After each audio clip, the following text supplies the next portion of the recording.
نبی کریم صلی اللہ تعالیٰ علیہ وسلم نے فرمایا کہ میں نے خواب دیکھا ہے، کچھ لوگوں کو میں نے قمیضیں پہنے ہوئے دیکھا، کچھ کی قمیضیں ناف تک تھیں، کچھ کی پیٹ تک تھیں اور کچھ کی گھٹنوں تک تھیں۔ عمر میں نے تمہیں بھی دیکھا ہے،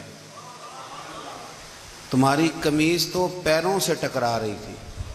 تو حضرت عمر کہنے لگے حضور خواب کوئی دیکھتا ہے، تعبیر کوئی بتاتا ہے، پر یہاں کمال یہ ہے کہ خواب بھی آپ نے بتایا ہے، تعبیر بھی آپ ہی بتائیں گے۔ حضور پھر بتا دیں اس خواب کی تعبیر کیا ہے؟ تو حضور نے فرمایا تعبیر یہ ہے کہ کسی کا دین ناف تک، کسی کا گھٹنوں تک، کسی کا پیٹ تک، اور عمر تو سارا ہی دین میں لپٹا ہوا ہے، تو سارا ہی دیندار ہے، سارا ہی۔ حضرت عمر فاروق رضی اللہ تعالیٰ عنہ آئیڈیل ہیں، ایک ہیرو ہیں۔ ان کی زندگی کے درجنوں پہلو ہیں، ہر سال ہم ایک پہلو بیان کر دیتے ہیں، کبھی عدل و انصاف پہ بات کر لیتے ہیں، کبھی نظام حکومت پر۔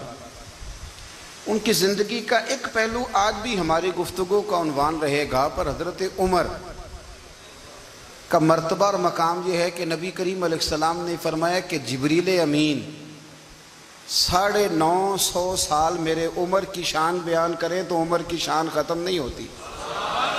950 سال اگر حضرت جبریل بھی بیان کریں تو یہ مقام ہے سیدنا فاروق اعظم کا۔ اللہ تبارک و تعالیٰ نے جس طرح سارے نبیوں میں شان حضور کو عطا فرمائی، اسی طرح تمام نبیوں کے حواریوں میں سب سے زیادہ شان حضور کے غلاموں کو عطا فرمائی۔ قرآن مجید میں اللہ کریم نے فرمایا یا ایھا الذین آمنوا قوا انفسکم واہلیکم نارا، فرمایا اے ایمان والو خود بھی جہنم کی آگ سے بچو اور اپنے گھر والوں کو بھی دوزخ کی آگ سے بچاؤ۔ خود بھی بچو اور اپنے گھر والوں کو بھی، کس کو جی؟ جی ہماری ساری نصیحتیں باہر والوں کے لیے ہیں۔ باہر ہمیں بہت بڑا لیکچر بھی دینا پڑے تو چلتا ہے، بہت بڑی داستان سرائی بھی کرنی پڑے تو چلتی ہے۔ سٹیٹس اور معیار یہ ہے کہ سارا کچھ باہر والوں کے لیے، اور گھر کے وہ پھول جن کی آبیاری بھی ہم نے کرنی تھی، کوئی جڑی بوٹیاں اور گائیں تو وہ کاٹنی بھی ہم نے خود تھی، دھوپ اور چھاؤں کا خیال بھی ہم نے رکھنا تھا، وہاں ہماری نظر نہیں ہوتی۔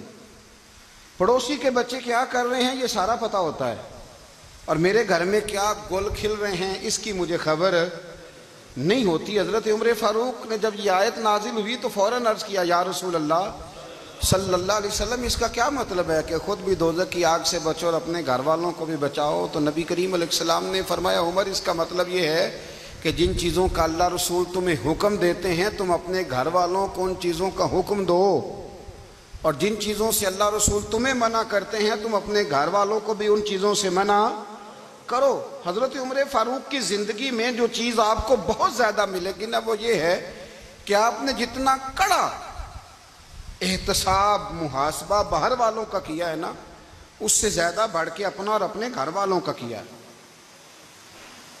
یہ بڑا عجیب معاملہ ہے کہ ہم جتنے لوگ ہیں ہمارا معیار یہ ہے کہ سامنے والا غلط ہے اور میں ٹھیک، یعنی دوسرے کا بچہ گلی میں نظر آ جائے تو اس کی غلطیاں نکلنی شروع ہو جائیں گی، اور میرا بچہ سارا شہر گھوم آئے ایک ٹائر پہ موٹر سائیکل پہ تو ہم کہتے ہیں کہ ابھی بچہ ہے، انشاءاللہ سیانا ہو جائے گا۔ اگر ابا جی آج تک سیانے نہیں ہوئے کہ اس کو سمجھا لیں تو پھر بیٹے کا سیانا ہونا تو ہو سکتا ہے کہ وہ 60-70 سال لگ ہی جائیں۔ گھر کے اندر جب تک توجہ نہیں ہوتی، اور سب سے پہلے جب تک اپنی ذات پر توجہ نہیں ہوتی، تو والد کا جب تک کردار بچے نہیں دیکھتے جب تک اتنی دیر تک ان کا تبدیل ہونا ممکن نہیں ہوتا۔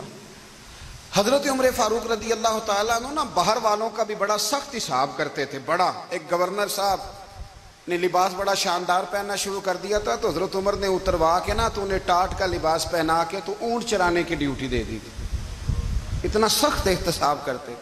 کسائی کی دکان پر بھی 1-2 گھنٹے کھڑے ہوتے تھے، جو آدمی مسلسل 2 دن گوشت خریدتا تھا نا فرماتے تھے اس کا ٹیکس بڑھا دو، لوگوں کو دال نہیں مل رہی اور یہ روز گوشت کھاتا ہے۔ حضرت فاروق اعظم اس کو جزیہ کہا جاتا تھا، یا کچھ اور معاملات ہوتے تو بڑھا دیتے تھے۔ مسلسل جو 2 دن آدمی گوشت کھاتا تھا، فرماتے تھے مدینے میں غربت ہے، اگر یہ والا نظام تم کرو گے تو غریب لوگ کس کی طرف دیکھیں گے۔